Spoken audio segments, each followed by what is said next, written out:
Gold, trusted gold buyers. మీరు తాకట్టు పెట్టిన బంగారాన్ని విడిపించి ఈ రోజు ఉన్న మార్కెట్ ధరకు కొనబడను. ప్రభుజీ కర్మ సిద్ధాంతం అన్నారు కదా, అసలు కర్మ సిద్ధాంతం అంటే ఏంటి ప్రభుజీ? ఏం చెప్తోంది అసలు? మనం చెయ్యంది మనకి రాదు, మనం చేసింది తప్పకుండా మనకు వస్తుంది. ఇదే కర్మ సిద్ధాంతం. Every action has equal and opposite reaction. Okay okay. ఇలా అయితే ఈ లా ఉందో అదే కర్మ సిద్ధాంతం. అంటే నువ్వు చేసింది ఏదైనా సరే ఆ యొక్క ఫలితం నుంచి తప్పించుకోలేవు. తర్వాత ఏదైతే నువ్వు చేసావో దాని నుంచి తప్పించుకోలేవు. మంచైనా చెడైనా మొన్న అయింది నీకు ఈ రోజు వస్తుంది, ఈ రోజు చేసిన దానికి రేపు వస్తుంది. ఇదే కర్మ సిద్ధాంతం అంటే. కాబట్టి ఎప్పుడు ఇది మన మనసులో ఉండాలి. అరే ఈ రోజు నాకు ఏదైనా బాధ ఉంటే నేను ఏదో చేశానేమో, కాబట్టి ఏదో చేశాము అయిపోయింది, ఈ రోజు ఈ కష్టం వచ్చింది, కృష్ణ నువ్వు నాకు శక్తినివ్వు ఈ కష్టాన్ని ఎదుర్కోవడానికి. ఇప్పటి నుంచి నేను ఇలానే మంచిగా ఉంటాను, ఎప్పుడూ అధర్మం వైపు వెళ్లకుండా ఉంటాను, స్వామి నువ్వే రక్ష అని ఆ ధర్మ చింతన ముందుకు తీసుకెళ్ళటం. ఇప్పుడు కానీ మనం ఆ ధర్మ సంకల్పం చేసుకుంటండి రేపటి రోజున. మరి చాలా మంది అంటే రేపు ఎవరు చూసారో లేదో, అయ్యా రేపు ఎవరు చూసారో లేదో అని కానీ మీ పిల్లవాడు చెప్పి నేను ఇప్పుడు కష్టపడను, రేపు నాకు ర్యాంక్ వచ్చాక నాకు ప్లేస్మెంట్ వస్తుందో లేదో నాకేం గ్యారంటీ ఉంది కాబట్టి నేను చదవను అన్నాడు అనుకోండి, ఏం చెప్తారు మీరు? నాన్న నువ్వు ప్లేస్మెంట్ గురించి బాధపడకు, ఫస్ట్ నీ కర్తవ్యం చదవటం నువ్వు చదువు, దాని తర్వాత నీకు వస్తే వస్తుంది, నీ జీవితం సెటిల్ అవుతుంది. అంతే కదండి. మనం కూడా లేదు రేపు ప్రొద్దున ఎవరు చూసారు స్వర్గాన్ని నరకాన్ని కాబట్టి నేను ఇప్పుడు ధర్మాచరణ చెయ్యను అని అంటే మీ పిల్లవాళ్ళు కూడా ఎక్కడైతే చదవను అని అంటారో అలానే మనం కూడా తయారవుతాం. చాలా మంది అండి పెద్దవాళ్ళు పిల్లలకి మాత్రం మంచి నీతులు చెప్తారు, కానీ వాళ్ళ దగ్గరకు వచ్చేసరికి వాళ్ళు ఆచరించడానికి రెడీగా ఉంటారు అనమాట. కాబట్టి మీరు ఒక్క విషయాన్ని ఆలోచించండి, మీరు ఏం చెప్తున్నారో అది మీరు ఫాలో అవుతున్నారా? పెద్దలు ఫాలో అవుతేనే అది పిల్లలు ఆచరిస్తారు, లేకపోతే ఆచరించరు. పిల్లలకి స్కూల్ ఎలానో మనకి భగవంతుడి యొక్క సృష్టి చేసిన ఈ ధర్మం అలాంటి. కాబట్టి ఈ రెండిట్లో మనం చాలా జాగ్రత్తగా ఉండాలి. ప్రభుజీ చాలా మంది ఏ పని చేయాలన్నా కూడా ముందు వెనక ఆలోచించి ప్రతిదీ జ్యోతిష్యాన్ని పట్టి దాని ప్రకారంగానే పనులు చేస్తూ ఉంటారు. నిజంగా జ్యోతిష్యాన్ని నమ్మొచ్చు అంటారా? జ్యోతిష్యం 100% కరెక్టే, కానీ జ్యోతిష్యాన్ని నువ్వెంత సీరియస్ గా తీసుకోవాలి అది ఆలోచించాల్సిన విషయం. జ్యోతిష్య శాస్త్రం అది, శాస్త్రం ఎప్పుడూ కూడా కరెక్టే, కానీ మనకి ఎంత అవసరం అది. ప్రతిరోజు ప్రొద్దున లేవంగానే రాశి ఫలాలు ఏమైపోయాయి అని కొంతమంది చదువుతూ ఉంటారు. ప్రతి చిన్న విషయానికి ఈ రోజు ఏమైంది, ఈ రోజు ఎలా ఉంది, ఆ రోజు ఎలా ఉంది, సండే పేపర్లో వచ్చింది, ఇంకా ఈ వారం ఎలా ఉండబోతుంది, ఇవన్నీ నీకు అవసరం లేదయ్యా. నువ్వు ధర్మాచరణ చెయ్యి, భగవంతుడి పట్ల నమ్మకం పెట్టుకో, ఆయన చూసుకుంటాడు. భక్తులు ఎవరు కూడా అలాంటి విషయాలని సీరియస్ గా తీసుకోరండి. ఎందుకంటే బృందావనంలో ఒక భక్తులు ఉన్నారనమాట. ఆయన అంటారు, మొత్తం అన్ని గ్రహాలు నీకు అనుకూలంగా ఉండి నువ్వు కృష్ణ భక్తుడివి కానీ అవ్వకపోతే అన్ని గ్రహాలు అనుకూలంగా ఉండి నీకేం లాభం. తర్వాత అంటాడు, అన్ని గ్రహాలు ప్రతికూలంగా ఉండి కానీ నువ్వు కృష్ణ భక్తుడు అయితే ఏవి నిన్ను ఏం చేయలేవు. ఎందుకంటే భగవంతుడు అలాంటి రక్షణ ఇస్తాడనమాట. మనకి భగవంతుడి దగ్గర ఆ శక్తి ఉన్నది. కాబట్టి మనము దేన్ని ఎంత సీరియస్ గా తీసుకోవాలి? మనకి కావాల్సినది ఆధ్యాత్మికత, భక్తి. భగవంతుడి గురించి విన్నామా, భాగవత రామాయణాదులు శ్రవణం చేశామా, స్వామికి ఆరాధన చేసుకున్నామా, ఆలయానికి వెళ్ళామా, గోసేవ చేశామా, ధార్మికంగా ఉన్నామా, ఎవరికి ఏం చెడు చేయలేదా, మంచి అందరి గురించి కూడా మంచి ఆలోచిస్తున్నామా, ఒకళ్ళతో మంచిగా మాట్లాడుతున్నామా, ఎవరికి చెడు చేయట్లేదా, ఇంతవరకు నీ ఆలోచన ఉంటే సరిపోతుందండి. ఈ ధర్మ చింతన మనకు కావాలి. అంతేకాని ఏమవుతుంది, నా రాసి ఏంటి, ఇదేంటి, ఇప్పుడు అంత పిచ్చి జనాలకి ఎలా పెరిగిపోయిందంటే ఒకళ్ళు అంటారు ఈ ఉంగరం పెట్టుకోమంటారు, ఒకళ్ళు అంటారు ఇలా నీ పేరు రాయి అంటారు, ఒకళ్ళు అంటారు నీ పేరులో ఏ ఏ ఏ ఏ ఎక్స్ట్రా రాయమంటారు. ఇవన్నీ ఏంటి మారిపోయాయి? ఇవన్నీ మార్చుకొని నీ ఆచరణ కానీ మారకపోతే, నీ థింకింగ్ కానీ మారకపోతే, నీ ధర్మం పట్ల ఉండే అనిరుక్తి కానీ పెరగకపోతే ఇవన్నీ చేసి ఏం లాభం? కాబట్టి మనం ఎసెన్స్ ఆఫ్ ధర్మ భగవంతుడి ఆరాధన. సవై పుంసాం పరో ధర్మో యతో భక్తిర్ అదోక్షజే. అటువంటి స్వామిని ఆశ్రయించటంలో మన టైం పెట్టాలి, కానీ ఇలాంటి చిన్న చిన్నవి చూసుకోవటం, వీటి కోసం మనం సమయాన్ని వేస్ట్ చేసుకోవటం మంచిది కాదు. జ్యోతిష్యం కరెక్టా? 100% కరెక్ట్. నీకెంత కావాలి అది నువ్వు ఆలోచన చేసుకో. పెళ్లి చేసుకోవాలి, గృహ ప్రవేశం చేసుకోవాలి, ఏదైనా పెద్ద పెద్ద ఉంటే అప్పుడు మీరు చూడాలి ముహూర్తం, వివాహం చేసుకోవటం కానీ లేదా ఏమంటాం మన గృహ ప్రవేశాది పెద్ద పెద్ద కార్యములకి చూసుకొస్తే ప్రతిరోజు, ప్రతి క్షణం, ప్రతి వారం, ప్రతి నెల చాలా మందికి పొద్దున్నే చూడండి అసలు రోజు గడవదు. ఇలాంటి పిచ్చి పనులు ఆపాలి. ఫస్ట్ ప్రొద్దున పూట లేచి భగవంతుడి దగ్గరికి వెళ్ళి భగవంతుడికి నమస్కారం చేసి జపం చేసుకొని ధ్యానం చేసుకొని ఆలయానికి వెళ్ళి దర్శనం చేసుకొని భగవత్ చింతనలో ఉండండి. రోజులో ఏ కష్టం వస్తుందో దాన్ని ఎలా ఎదుర్కోగల ఆ శక్తిని వస్తుంది. అంతేగాని ఏమున్నాయి రాశి ఫలాలు చదవటం వల్ల ఏం అవ్వదండి. కాబట్టి సొల్యూషన్ పైన కాన్సన్ట్రేట్ చేయండి, ప్రాబ్లం కోసం విశ్లేషణ చేయకూడదు. ఓకే ప్రభుజీ, చాలా మంది ఇంట్లో నెగిటివ్ ఎనర్జీస్ ఉన్నాయి, దయ్యాలు తిరుగుతున్నాయి, లేదంటే ఎవరైనా ఒక పర్సన్కి దయ్యం పట్టింది అని చెప్పి చాలా మంది ఎవరు ఇట్లా పంతుళ్ళు అట్లాంటి వాళ్ళ దగ్గరికి, మాంత్రికుల దగ్గరికి తీసుకెళ్లడము, వాళ్ళు వదిలిస్తారని చెప్పటము, ఆ దయ్యం వీళ్ళని చాలా పీడిస్తుంది అని చెప్పడం, ఇలాంటివి చాలా వింటుంటాము సహజంగా. ఇదంతా నిజమే అంటారా ప్రభుజీ? అసలు దయ్యాలు అనేవి ఉన్నాయంటారా? ఆత్మలు, దయ్యాలు ఇవన్నీ ఉన్నాయండి, అది లేవు అని చెప్పలేము. ఉన్నాయి తప్పకుండా. ఎలా అయితే మీరు నెగిటివ్ ఎనర్జీ అంటారు కదా, నెగిటివ్ ఎనర్జీ ఎక్కడికి వస్తుందో తెలుసా అండి? నెగిటివ్ పీపుల్ దగ్గరకు వస్తుంది. ఎవరైతే ఎమోషనల్గా, ఎవరైతే స్పిరిచువల్గా, ఎవరైతే ఫిజికల్గా వర్నలబుల్గా ఉంటారో వాళ్ళ దగ్గరకు వస్తుంది. ఎవరైతే ఇంట్లో భగవద్ ఆరాధన ఉండదో, పూజ రూమ్లో ఏమీ లేకుండా చాలామంది ఇప్పుడు మాకు చాలా విచిత్రం అనిపిస్తుంది కొన్నిసార్లు. మాకు ఈ ఇంటర్నెట్లో వీడియో చూసినప్పుడు వీళ్ళు చర్చ్లో ఉండే వాళ్ళందరూ దయ్యాలను వదిలిస్తూ ఉంటారనమాట. మాకు చాలా ఆశ్చర్యం ఏంటంటే వీళ్ళకే ఎందుకు దయ్యాలు పడుతున్నాయి అని. కాబట్టి ఎందుకు దయ్యాలు ఎవరైనా పర్సనాలిటీస్లోకి వెళ్తాయో తెలుసండి? ఎవరైతే క్లీన్లీనెస్ మెయింటైన్ చేయరో, ఓకే, ఎవరైతే సమయానికి స్నానం చేయటం కానీ, సమయానికి శుచిగా శుభ్రంగా ఇల్లు శుభ్రంగా ఉంచుకోవటం కానీ, దేవాలయంలో భగవంతుడి యొక్క మూర్తులకి చక్కగా ఆరాధన చేసి ధూపం, దీపం, నైవేద్యం, తోరణం, ఉత్సవాలు, పండగలు, యజ్ఞాది యాగాదులు ఇవన్నీ ఉన్న చోట ఎప్పటికీ నెగిటివ్ ఎనర్జీ అనేది ప్రవేశించలేదు. ఓకే. కానీ ఎక్కడైతే జనాలు డిమ్గా, డల్గా, ఎటువంటి వైబ్రెన్స్ లేకుండా ఎప్పుడు ఎమోషనల్ వర్నలబుల్గా బాధల్లో ఉంటూ, ఏ ఆధ్యాత్మికంగా లేకుండా, ఇల్లంతా గందరగోళంగా చెత్త చెదారంతో, ఎప్పుడైనా సరే ఫ్రెష్ ఫుడ్ కాకుండా స్టేల్ ఫుడ్, బయట సోర్స్ తెలియని ఫుడ్ వాటిని తినటం వల్ల అలాంటి మెంటాలిటీస్, అలాంటి నెగిటివ్ ఎనర్జీ ఈజీగా ఇటువంటి నెగిటివ్ ఎన్వైరన్మెంట్లోకి వచ్చేస్తుంది అనమాట. ఓకే. కానీ ఎప్పుడైతే మనం వైబ్రెంట్గా భగవన్నామ చక్కగా బొట్టు పెట్టుకొని చక్కగా మంచిగా సాంప్రదాయంగా రెడీ అయ్యి, చీర సాంప్రదాయం, మన సాంప్రదాయం మన చీర అండి, భారతీయత. మగవాళ్ళైతే ధోతి కుర్తా ఇంతకు ముందు ఉండేది, శిఖ. ఎంత చక్కగా బొట్టు పెట్టుకొని చక్కగా అలంకరణ చేసుకొని ఇంట్లోకి వెళ్ళంగానే అసలు ఆ ధూపం యొక్క సువాసన వచ్చి చక్కగా పసుపచ్చతో మన గడప నుంచి స్టార్ట్ చేస్తే పైన తోరణం, కింద ముగ్గులు. అసలు ఒక సనాతన సాంప్రదాయం, ఒక హిందూ యొక్క ఇంటికి వెళ్తే ఏ దయ్యం అలాంటి ఇంట్లోకి వెళ్ళగలుగుతుంది చెప్పండి? మన సినిమాలలో మీరు చూసి ఉంటారు, దయ్యాలు ఎక్కడుంటాయి? పాతబడ్డ బంగ్లాలలో, ఎక్కడో క్లోజ్ చేసిన గెస్ట్ హౌస్లలో ఉంటాయి, అంతేనా? నిజం ప్రభుజీ. ఏదైనా దేవాలయంలో దయ్యం ఉండటం మీరు చూసారా ఎక్కడైనా? లేదు. ఎందుకు ఉండదు? ఎందుకంటే అక్కడ భగవద్ ఆరాధన జరుగుతుంది కాబట్టి.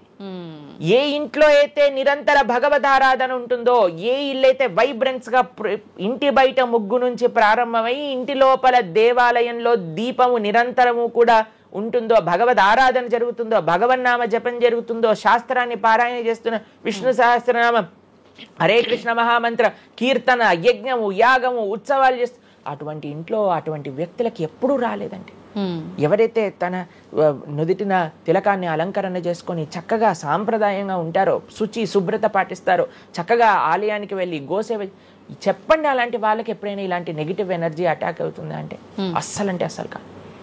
ఎవరైతే గ్లూమీగా, డిప్రెస్డ్గా, ఏం లేకుండా ఏ వస్త్రాలు పడితే ఆ వస్త్రాలు వేసుకోవటం, దేవుడు కొంతమంది ఆలయంలోకి వెళ్ళామనుకోండి, ఇంట్లో పూజ రూమ్లోకి వెళ్ళామనుకోండి, పండగ నుంచి పండగ మాత్రమే దీపం పెడతారు, లేదా అస్సలు ఆ పూలు అలానే ఉంటాయి 15-20 రోజుల వరకు. అవును ప్రభు. అలాంటి ఇంట్లలో నెగిటివ్ ఎనర్జీ రాకపోతే ఇంకేమొస్తుంది చెప్పండి? కాబట్టి నెగిటివ్ ఎనర్జీ ఉందా? ఈ దయ్యాలు, ఆత్మలు ఉన్నాయా? ఉన్నాయి. ఎవరి దగ్గరికి వెళ్తాయి? అటువంటి మెంటాలిటీ ఉన్న వాళ్ళ దగ్గరికి మాత్రమే వెళ్తాయి. ఓకే. మనం కానీ ఎప్పుడైతే మనకి రక్షణ, అందుకే మనం తులసి మాల వేసుకుంటాం. తులసి మాల ఇప్పుడు చూడండి, మేము నరసింహ కవచాన్ని ధరించామన్నమాట. ఇవన్నీ నరసింహ ఆరాధన, నరసింహ కవచాన్ని ఎప్పుడైతే మనం చేస్తామో, ఎప్పుడైతే మనం భగవన్నామ స్మరణ చేస్తామో, తులసి మాల ధరించాలి. తులసి మాల చాలా మంది ఇప్పుడు ధరిస్తున్నారు కానీ నియమాలను పాటించట్లేదు. ఏంటి నియమాలు? తులసి మాల వేయాలి అని అంటే మనము భగవత్ ప్రసాదాన్ని మాత్రమే నైవేదన చేసి తీసుకోవాలి, మాంసాహారాన్ని తినకూడదు, ఎల్లిపాయలు ముట్టుకోకూడదు. ఇవన్నీ కూడా నెగిటివ్ థింగ్స్ అన్నమాట, తామసిక రాజసికమైన విషయాలు. కాబట్టి ఇవి చక్కగా ఇవన్నీ మానేసామనుకోండి. తులసిమాల ధరించడం అంటే ఏంటి అంటే చూపిస్తున్నాం అనమాట, మన దగ్గర ఎటువంటి తామసిక రాజసిక ప్రవృత్తులు లేవు, మేము సిద్ధ సాత్విక ప్రవృత్తిలో ఉన్నాం. దయ్యం అక్కడ నుంచి వచ్చింది కూడా యూటర్న్ తీసుకొని వెళ్ళిపోతుంది అన్నమాట ఇవి చూడంగానే. కాబట్టి అది చాలా ముఖ్యం. ఎప్పుడైతే మన ఆచరణ బాగుంటుందో, ఎప్పుడైతే మనం ధార్మికంగా ఉంటామో, ఎప్పుడైతే భగవద్భక్తులై ఉంటామో, ఏ నెగిటివ్ ఎనర్జీ మనల్ని ఏం చేయలేదు. ఓకే, మొత్తానికి ఉన్నాయి దయ్యాలు, ఉన్నాయి, జాగ్రత్త. మనం మంచిగా భక్తి పరంగా ఉండండి, ధార్మికంగా ఉండండి, చక్కగా ధర్మాచరణ చేయండి, మీకేం భయం లేదు. కానీ ఎక్కడైతే ఇవన్నీ జరగవో అక్కడ ఉంటాయి. అందుకే ఆధ్యాత్మిక మార్గంలో నడవాలి అందరం కూడా. కృతజ్ఞతలు ప్రభుజీ, నిజంగా చాలా మంచి మంచి విషయాలు తెలుసుకుంటున్నాం మీ ద్వారా, ఇంకా ఇంకా తెలుసుకోవాలని కోరుకుంటున్నాం. ధన్యవాదాలు. ప్రభుజీ, మనం ఇవి ఆచరించాలి అని అంటే తెలుసుకోవాలి, తెలుసుకున్నవి ఆచరణలో పెట్టాలి అని అంటే మనం నిత్యం అంటే పొద్దున్న లేచిన దగ్గర నుంచి భగవంతుని స్మరణలో ఉండాలా? అసలు ఎవరిని స్మరించుకోవాలి, ఏ రకంగా స్టార్ట్ చేయాలి డే? చూడండి, ఒక రోజు మనకు వచ్చింది అంటే అది భగవంతుడి యొక్క కృప వల్లే కదండి. అవును, ఈ రోజు మనకి జన్మ వచ్చింది అని అంటే స్వామిని స్మరించాలి. హరి హరి హరి హరి అని అంటాం మనం, హరి అష్టకము అని అంటాం అనమాట. హరినామ స్మరణతో ప్రారంభం చేయాలి రోజు అని చెప్తారు. భగవంతుడికి, మన ఆచార్యులకి, గురువులకి అందరికి ఒకసారి నమస్కారం చేసుకోవాలి. పృథ్వీని నమస్కరించాలి, ఎందుకంటే ఆవిడ మన జనని. కానీ ఆవిడ మనల్ని భరిస్తుంది కదండి. మనం ప్రతిరోజు అడుగు పెడుతూ ఉంటాం పృథ్వీ పైన, వివిధ రకములైన కృత్యములు చేస్తూ ఉంటాం అనమాట. కాబట్టి ఫస్ట్ లేవంగానే, ఎంతమందికి అలవాటు ఉందో లేదో తెలియదు కానీ ఫస్ట్ లేవంగానే భూమాతను స్మృశించాలి. శ్లోకములు ఉన్నాయండి, శ్లోకములు నేర్చుకోగలిగితే నేర్చుకోండి. కానీ ఆ భావన, అమ్మా నీ పైన అడుగు పెడుతున్నాను కదా, మమ్మల్ని క్షమించు, మమ్మల్ని రక్షించు అనే ఒక భావనతో మనము నేలని స్పృశించి నమస్కరించుకోగలిగితే అది చాలా అద్భుతమైన విషయం అనమాట. దాని తర్వాత మనం భగవంతుని స్మరించి పృథ్వీని స్పృశించి నమస్కరించుకొని మన గురువులకి, ఆచార్యులకి నమస్కారం చేసుకొని, మీకు ఒక విషయం చెప్తాను. అన్నిటికంటే ముందు 2 అక్షరాలతో ప్రారంభమయ్యేది రోజు పూర్వకాలంలో, హరి అని. ఇప్పుడు కూడా 2 అక్షరాలతో ప్రారంభం అవుతుంది, కాఫీ అని. కరెక్ట్. కాఫీ అనకుండా పక్కన పెట్టి హరి అనటంలో నిద్ర లేవాలి. ఓకే, నిద్ర లేసిన వెంటనే స్నానం ఆచరించాలి. మీకు ఒక విషయం తెలుసా అండి, స్నానం అనేది సనాతన ధర్మంలో చాలా ముఖ్యమైన విషయం. మనము చాలా మందికి అర్థం కాదండి, స్నానం లేకుండానే రోజును ప్రారంభం చేసేయటము, వంటింట్లోకి వెళ్ళిపోవటము, తర్వాత టిఫిన్ చేసేయటము, ఇలాంటివన్నీ చేస్తూ ఉంటారు. చాలా పెద్ద తప్పది. మనం ప్రొద్దున లేవంగానే భగవంతుని స్మరించుకొని ముందు చేయవలసింది స్నానము. స్నానంలో కూడా గంగే చ యమునే చైవ గోదావరి సరస్వతి నర్మదే సింధు కావేరి జలేస్మిన్ సన్నిధిం కురు, అన్ని నదులను కూడా గంగా జలమును, యమునా జలమును మనం స్మరించుకొని స్నానం ఆచరించాలి. మీకు ఇంకొక విషయం చెప్తాను, చాలామందికి తెలియని విషయం. మన ధర్మం మనకి చెప్తుంది, స్నానం ఆచరించేటప్పుడు వస్త్రం లేకుండా స్నానం ఆచరించకూడదు. మనము ఒక బట్ట కట్టుకొని స్నానం చేయాలి. అది ఆ నీటికి, ఆ దేవతకి మనం ఇచ్చే గౌరవం అన్నమాట. కాబట్టి స్నానం ఆచరించేటప్పుడు అపవిత్ర పవిత్రోవ సర్వావస్థాన్ గతోపివ యత్స్మరేత్ పుండరీకాక్షం సబాహ్యాభ్యంతర శుచి పుండరీకాక్ష పుండరీకాక్ష పుండరీకాక్షాయ నమః. శ్రీ విష్ణు శ్రీ విష్ణు శ్రీ విష్ణు భగవన్నామ. ప్రొద్దున లేచినప్పటి నుంచి భగవన్న, స్నానం ఆచరించేటప్పుడు భగవన్న, భగవంతుడి ముందుకెళ్ళి భగవన్న, రోజంతా భగవన్న. ఎంత మనము భగవంతుడి యొక్క నామంతో మనము కనెక్షన్లో ఉన్నామనుకోండి, అంత మనకి స్పిరిచువల్ ఎనర్జీతో మనం రీఛార్జ్ అయిపోతాం అనమాట. మనకు ఆ స్ట్రెంగ్త్ వస్తుంది. మన రోజులో ఉండే ఆ ఒడిదుడుకులు అన్నీ ఉంటాయి కదండి, వాటన్నిటిని ఎదుర్కొనే ఒక శక్తి మనకి భగవన్నామస్మరణతో వస్తుందన్నమాట. కాబట్టి ప్రొద్దున లేచాక హరినామస్మరణ, దాని తర్వాత చక్కగా మనం చేయవలసినది స్నానము, దాని తర్వాత భగవద్ ఆరాధన. ఇవి చేసేసుకున్నాం అనుకోండి, మనకి మనం ప్రొద్దున లేవంగానే ఫోన్కి ఛార్జింగ్ పెట్టేస్తాం కదా, అలా మన శరీరం ఛార్జ్ అయిపోతుంది ఇవి చేసేసుకున్న దాని తర్వాత రోజులో ఉండే మన కార్యక్రమాలన్నీ కూడా మనం చేసుకుంటూ ఉండొచ్చు అనమాట. ఓకే. అయితే ప్రభుజీ, మనం ఆచరించే స్నానం ఎంతో ఇంపార్టెంట్ అని చెప్పి మీరు చెప్పారు. అది ఆచరించడం ఒక ఎత్తు అయితే సమయం కూడా ఇంపార్టెంట్ అని చెప్పి అంటుంటారు కదా ప్రభుజీ, ఏ టైంలో స్నానం ఆచరించాలి అని చెప్పి, అది ఎలా చూసుకోవాలి? మనము మన శాస్త్రాలు చెప్తున్నాయి బ్రహ్మ ముహూర్తంలో నిద్ర లేవాలి అని. అంటే సూర్యుడు వచ్చే ముందు. ఓకే. ఇప్పుడు మీకు ఒక విషయం చెప్తాను. మీ ఇంటికి ఒక గెస్ట్ వస్తున్నారు అనుకోండి, సరే ఈరోజు మీకు పండగ రోజు మీరు ఏం చేస్తారు, అరే ఈరోజు పండగ త్వరగా లేవాలి, త్వరగా లేసుకొని కార్యక్రమాలన్నీ చేసుకొని నైవేద్యాలన్నీ తయారు చేసుకొని మనం త్వరగా ఈ పండుగని ముగించుకోవాలి, అమ్మవారి పూజ చేసుకోవాలని మీరు అనుకుంటారు, అవునా కాదా చెప్పండి. లేదా ఒక గెస్ట్ వస్తున్నారు అనుకోండి, సపోజ్ మీ గురువు గారు రేపు మీ ఇంటికి వస్తున్నారు అన్నారు అనుకోండి, మీ గురువు గారు ఇంటికి వచ్చాక బయట నాక్ చేశాక మీరు లేచి స్నానం చేసి రెడీ అవుతారా, లేదా ఆయన వచ్చే ముందే అన్ని సదుపాయాలన్నీ కూడా సక్రమంగా చేసుకొని పెట్టుకుంటారా చెప్పండి? వచ్చే ముందే చేస్తాం, అంతే కదండి. ఎవరైనా గెస్ట్ వచ్చినా మన ఇంటి గురువులు వచ్చినా ఎవరో ఒకళ్ళు అలా చేసుకుంటాం కదా. సూర్య భగవానుడు ప్రత్యక్షంగా మనకి భగవంతుడి యొక్క స్వరూపం మనకి దర్శనమిస్తున్నారు. ఆయన ప్రతిరోజు ఉదయించే ముందే మనం నిద్ర లేవాలి, దాన్ని బ్రహ్మ ముహూర్తము అని అంటారు. సూర్యోదయం కంటే ముందు మనం నిద్రలేచి మన యొక్క స్నానాది కార్యములన్నీ పూర్తి చేసుకొని మనం రెడీగా ఉండాలి సూర్యుడిని స్వాగతించడానికి. మన యొక్క భగవన్నామ స్మరణ చేసుకుంటూ మనం రెడీ అయిపోతాం అనమాట. అందుకే సంధ్యావందనాది కార్యక్రమములు మనం ప్రొద్దున పూట, మధ్యాహ్నం పూట, సాయంకాలం పూట 3 పూటలు చేస్తాం అనమాట. ఆయన ఎవరికి చేస్తున్నాము అని అంటే సూర్యమండలంలో మధ్యలో ఉన్న భగవంతుడికి మనం చేస్తున్నాము. కానీ ఆయన మనకి భగవంతుడిని దర్శింపజేసే ఒక ప్రత్యక్షమైన క్యారియర్.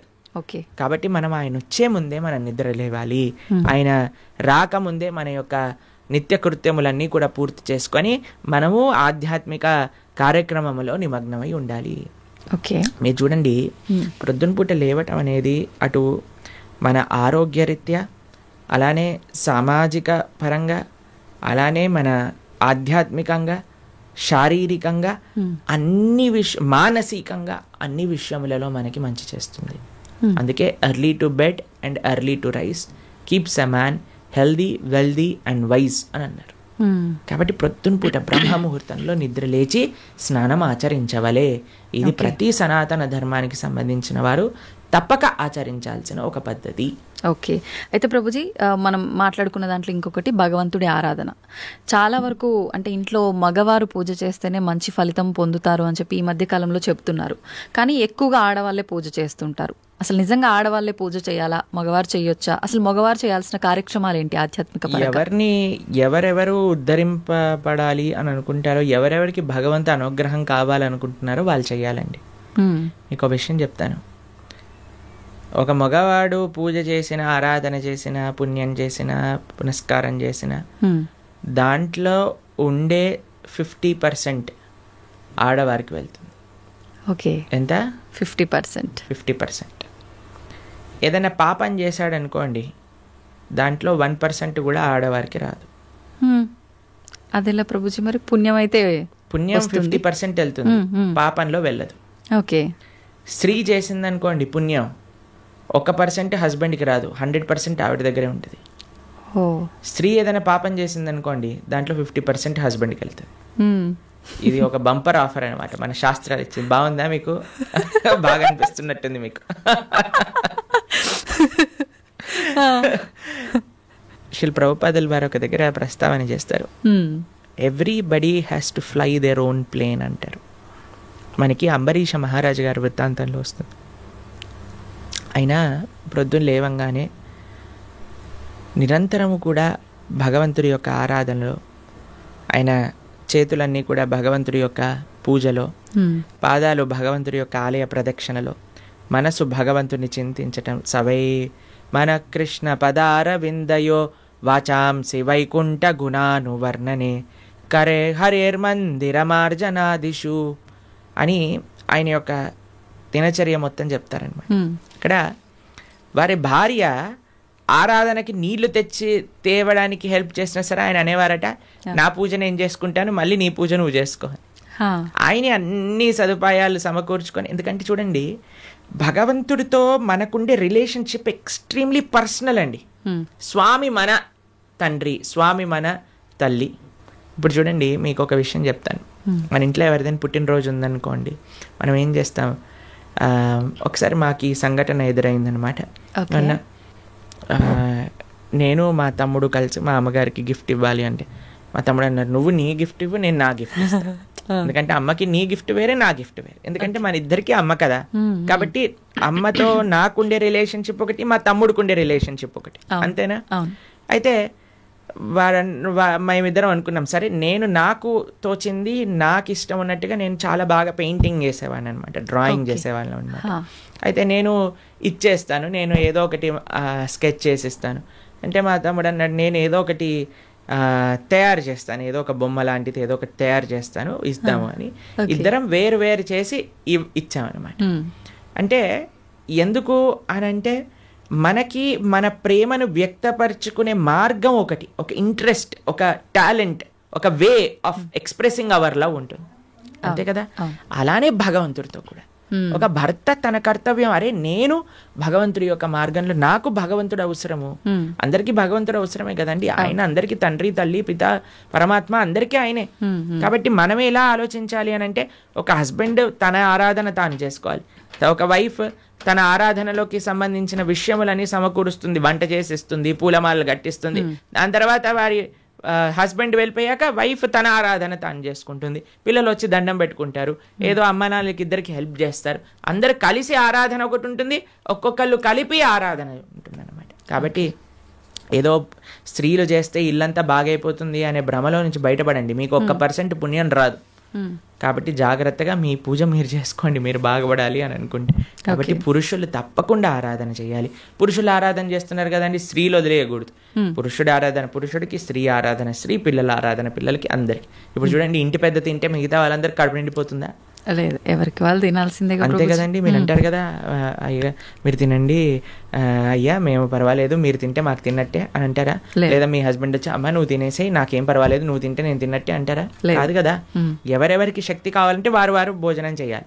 అలానే మనం కూడా మనకి శక్తి కావాలి, మనకి భగవంతుడి యొక్క కృప కావాలి అంటే మనం భోజనం చేస్తే ఎలా అయితే మనకి శక్తి వస్తుందో మనము ఆరాధన చేసుకుంటే అలా మనకి భగవంతుడి యొక్క కృప అనేది లభిస్తుంది. ఓకే ప్రభుజీ, చాలామంది ఏదైనా మంచి జరిగినా చెడు జరిగినా నా అదృష్టం బాగాలేదు, నా రాత ఇంతవరకే ఉంది, భగవంతుడు ఇలా రాశాడు అని చెప్పి అంటూ ఉంటారు. నిజంగా అంటే మన చేతిలో ఏముండదా, మనం చేసే పనులను బట్టి మన లైఫ్ని డిసైడ్ చేసుకోవడం? భగవంతుడు పుట్టినప్పుడే అవన్నీ డిసైడ్ చేసి ఇలా అని చెప్పి చూస్తాడా? మనకి ఒక సర్కమ్స్టెన్స్ ఇస్తాడండి భగవంతుడు.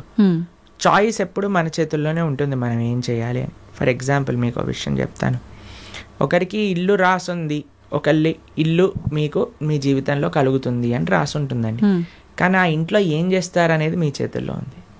ఓకే, ఇల్లు వస్తుందనే వరకు మాత్రమే మన చేతుల్లో ఉంది. ఇంట్లో ఏం చేస్తాం, మనం ఒక చక్కటి పూజ చేసుకుంటామా, పునస్కారం చేసుకుంటామా, లేదా 10 మందిని పిలిచి మందు పోసి డాన్స్లు వేస్తామా అనేది మన చేతుల్లో ఉంది. మీరు కానీ మంచి ఆరాధన చేసుకున్నారనుకోండి, ఆ పుణ్యాన్ని బట్టి మీకు నెక్స్ట్ ఏమవుతుందో రాసింది. లేదు మనం తప్పు చేసామనుకోండి, ఆ తప్పు బట్టి నెక్స్ట్ కర్మ ఏర్పడుతుంది అనమాట. What is return is what you will get.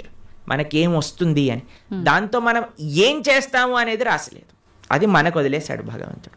మన విచక్షణతో మంచి మనస్సుతో మనం దాన్ని ఆచరణ చేయాలి. అంటే మన చేతిలో ఉన్నట్టే 100% మన చేతుల్లో ఉంది. ఇప్పుడు అంటుంటారు కదా, పరిస్థితులను బట్టి ఇంట్లో వాతావరణాన్ని బట్టే పిల్లల బుద్ధులు కూడా అని చెప్పి, ఇప్పుడు ఇది కూడా అలాగే భగవంతుడు మనకు ఒక ప్లాట్ఫామ్ ఇచ్చి వదిలేశారు, ఎలా అనేది మన చేతుల్లోనే ఉంది. ఇప్పుడు మీకు ఒక ఫోన్ ఇచ్చారనుకోండి, ఫోన్ ఇచ్చారు, ఫోన్తో మీరు ఏం చేయొచ్చు అనేది మీ చేతుల్లో ఉంది. ఒకళ్ళు ప్రవచనమైనా అయినచ్చు, లేదా పిచ్చి పిచ్చి సీరియళ్ళు సినిమాలైనా చూడొచ్చు. ఫోన్ రావటం మన చేతుల్లో ఉంది, దాంతో ఏం చెయ్యాలి మన చేతుల్లో. ఇప్పుడు మీరేం చేస్తారు, పిల్లల్ని స్కూల్లో వేస్తారు, మంచి స్కూల్ చూస్తారు, అరే ఈ పిల్లలు మంచి చదువుకోవాలి, మంచి స్కూల్లో చదువుకుంటే వాళ్ళు మంచి మార్గంలోకి వెళ్తారు, కష్టమైనా ఏదైనా సరే కష్టపడైనా సరే వాళ్ళకి మంచి స్కూల్లో జాయిన్ చేస్తారు. మంచి స్కూల్లో జాయిన్ చేశాక వాడు చదువుతాడా లేదా అనేది ఎవరిపైన నిర్ధారణ పడి ఉంటుందండి? వాళ్ళపైన. ఒక స్కూల్లో ఒక టీచర్ 10 మందికి ఒకటే రాగంగా చదువు చెప్తుంది, కానీ ఒక్కొక్కరు ఒక్కొక్క విధానంగా చూసుకుంటారు. ఎందుకు? వాళ్ళ శ్రద్ధ బట్టి. ఓకే, అలానే మన జీవితంలో కూడా ఏమీ నీ దగ్గరకు వస్తుంది అనేది రాసి ఉంటుంది, దాన్ని ఎలా యూజ్ చేస్తావు అనేది నీ చేతుల్లో ఉంది. ప్రభుజీ, భక్తి భక్తి అంటున్నాం, అసలు భక్తి అంటే భగవంతుడికి శరణాగతి చేయడమే అంటారా ప్రభుజీ? సర్వధర్మాన్ పరిత్యజ్య మామేకం శరణం వ్రజ. కరెక్ట్. భక్తి అంటే భగవంతుడికి శరణాగతి చేయడం. అసలు శరణాగతి అంటే ఏంటి? స్వామి, నీవు నచ్చింది చెయ్యి, నీకు నచ్చింది, నీకు ఏది కరెక్ట్ అనిపిస్తే అది చెయ్యి. ఒక బేసిక్ ఆస్పెక్ట్ ఆఫ్ శరణాగతి ఏంటి అని అంటే భగవంతుడి పట్ల మనం డిమాండ్ చేయకూడదు, నాకు ఇది మంచిది ఇదే చేయాలి నువ్వు. అలా కాదు, అయ్యా నువ్వు ఏం చేసినా సరే నాకు మంచే చేస్తావు అని మన మనసులో ఉండే భావన. అవశ్య రక్షివో కృష్ణ, నువ్వు తప్పకుండా నన్ను రక్షిస్తావు స్వామి, నువ్వేం చేసినా కరెక్టే చేస్తావు, కాబట్టి నువ్వు నచ్చిందే చెయ్యి తండ్రి అని ఫస్ట్ అన్నిటికంటే బేసిక్ విషయం చెప్తున్న శరణాగతిలో కనీసం ఇది భగవంతుడి దగ్గర అనగలగాలి. కానీ భగవంతుడి దగ్గరికి ఇప్పుడు పూజలు, వ్రతాలు, నోములన్నీ స్టార్ట్ అయిపోతున్నాయి కదా. ఈ నోములో ఇది చేస్తే నాకు ఈ ఫలితం వస్తుంది, ఏ నోము చేస్తే నాకు ఏ ఫలితం వస్తుంది, ఈ స్తోత్రం చదివితే నాకు ఇది అవుతుంది, ఆ పూజ చేస్తే నాకు అది అవుతుంది, ఇన్ని వారాలు ఇచ్చేస్తే నాకు ఇది అయిపోతుంది. సారీ సార్, ఇది భక్తి కాదు, ఇది కేవలం పూజ, ఆరాధన కాదు. పూజ చేస్తే పుణ్యం వస్తుంది, ఆరాధన చేస్తే భగవంతుడి యొక్క కృప, భగవంతుడి పట్ల ప్రేమ పెరుగుతుందన్నమాట.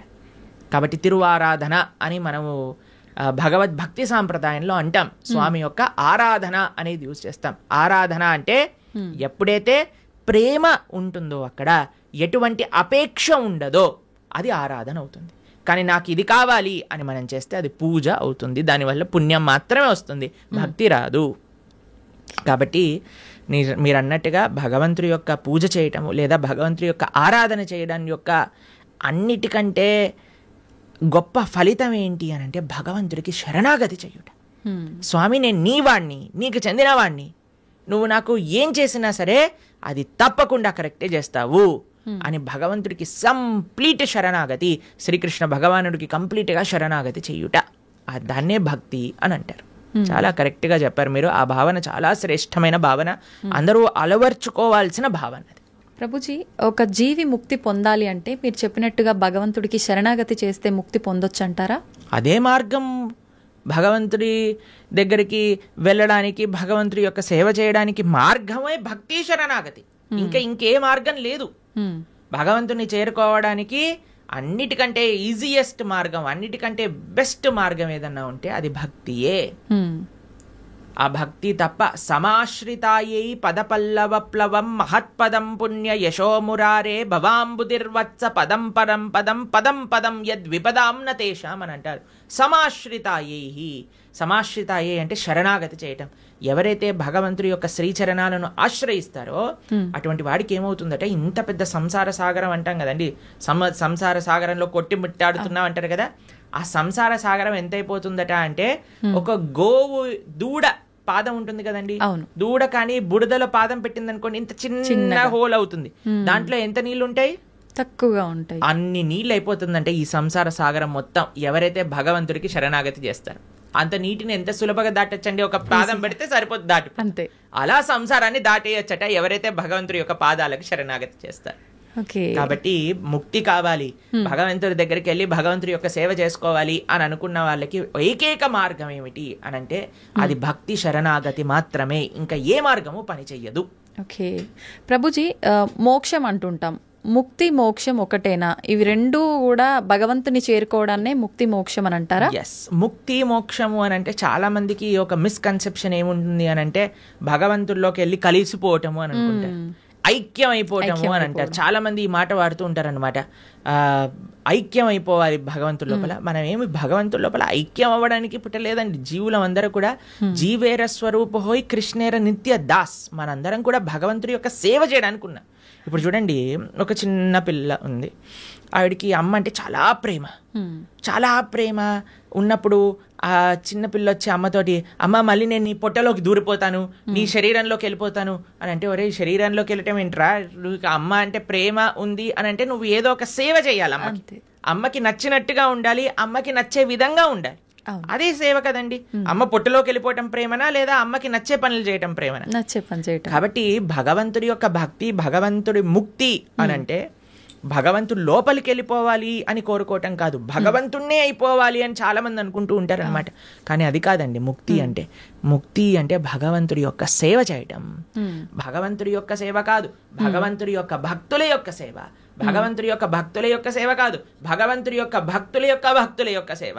భగవంతుడి యొక్క భక్తుల యొక్క భక్తుల యొక్క సేవ కాదు, భగవంతుడి యొక్క భక్తుల యొక్క భక్తుల యొక్క భక్తుల యొక్క సేవ. దాసానుదాసో తవ పాదేయిక మూలం, ఇది ముక్తి అని అంటే.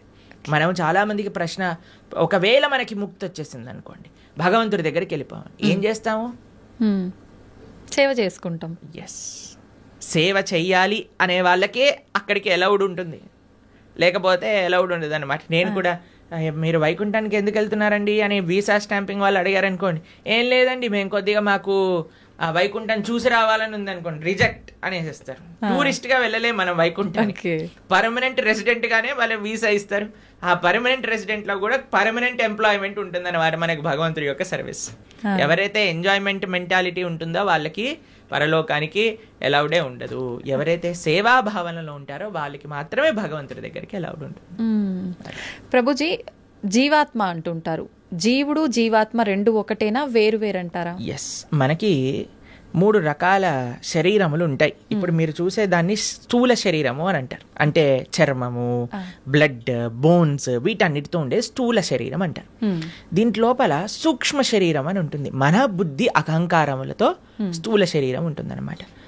దాని లోపల స్థూల శరీరం, సూక్ష్మ శరీరం, దాని లోపల మనకి కారణ శరీరము అని అంటారు. దాన్ని ఆత్మ, జీవాత్మ అని అంటారు. ఇప్పుడు చూడండి, ఫర్ ఎగ్జాంపుల్ ఇప్పుడే నేను స్టూడియోకి వస్తుంటే ఒకళ్ళు వెళ్ళిపోయారు, ఆయన పక్కన నుంచి ఇలా తీసుకెళ్తూ ఉన్నారనమాట. సపోజ్ పలానా వ్యక్తి వెళ్ళిపోయారండి అని అంటారు. వెళ్ళిపోయారు అని అంటే ఇక్కడే కదండి మన ముందే కనిపిస్తున్నారు కదా. మరి వెళ్ళిపోయారు అని ఏం వెళ్ళిపోయింది?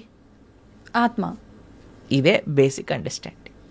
కానీ ఎంతమందికి ఈ విషయం గురించి, అరే ఆత్మ వేరు శరీరం వేరు అని మనం గుర్తించేసామనుకోండి, ఈ శరీరం పైన అంత ఇన్వెస్ట్మెంట్ ఎందుకు చేస్తాం చెప్పండి? అస్సలు ఎవరైనా అద్దెల్ని అలంకరించుకుంటారా? మీకు ఈ స్టూడియో అంటే జస్ట్ రెంట్కే ఇచ్చారంటే మీరు ఒక ₹1 కోటి పెట్టి దీన్ని రీమోడిఫికేషన్ చేస్తారా? లేదు, ఆలోచిస్తాం ప్రభుజీ, ఖచ్చితంగా ఆలోచిస్తాం. ఎప్పుడైతే మన సొంత ఇల్లు ఉంటుందో అక్కడ అలంకరించుకుందాం అని అనుకుంటారు కదా. కానీ మనందరం చేసే పని ఏంటి? ఇది తెలుసు, అదే ఈ శరీరము పర్మనెంట్ కాదు, అయినా సరే మనం ఈ శరీర పోషణలో ఉన్నాం. కానీ శరీర పోషణలో ఉండద్దు అని చెప్పట్లేదండి, కానీ ముఖ్యమైన ఆత్మని మర్చిపోరాదు. అది అన్నిటికంటే ముఖ్యం. జీవాత్మ మనము అని అంటే, ఇప్పుడు చూడండి, ఇది నా చెయ్యి అంటాం, నా చెయ్యి, నా షర్ట్, నా వాచ్, నా తల, నా కళ్ళు. మరి నువ్వెవరు? నా నా నా నా అంటున్నావు కదా, మరి నువ్వెవరు అని కానీ మనం ప్రశ్న చేసుకుంటే మనకు తెలుస్తుంది మనం ఈ శరీరం కాదు. శరీరం అయితే మరి ఆ వ్యక్తి అలానే ఉన్నాడు కదా, వెళ్ళిపోయారు అని ఎందుకు అంటున్నారు? జీవులం మనం, మనందరం కూడా ఆత్మ, అదే జీవాత్మ అంటారు. కేవలం ఈ 3 కాదండి, ఇంకొక ఆయన కూడా మన శరీరంలో ఉన్నారు, ఆయన పరమాత్మ. మన హృదయంలో, హృదయ స్థానంలో 2 ఉంటారు వ్యక్తులు, జీవాత్మ, పరమాత్మ, 2. జీవాత్మ ఎప్పుడైతే పరమాత్మను తెలుసుకొని పరమాత్మకు శరణాగతి చేసి పరమాత్మ సేవ చేస్తారో దాన్నే ముక్తి మోక్షము అనేది. కాబట్టి జీవుడు జీవాత్మ 2 ఒకటే. జీవాత్మ ఒకళ్ళు, పరమాత్మ ఒకళ్ళు. పరమాత్మని తెలుసుకోవటమే జీవుడి యొక్క లక్ష్యం.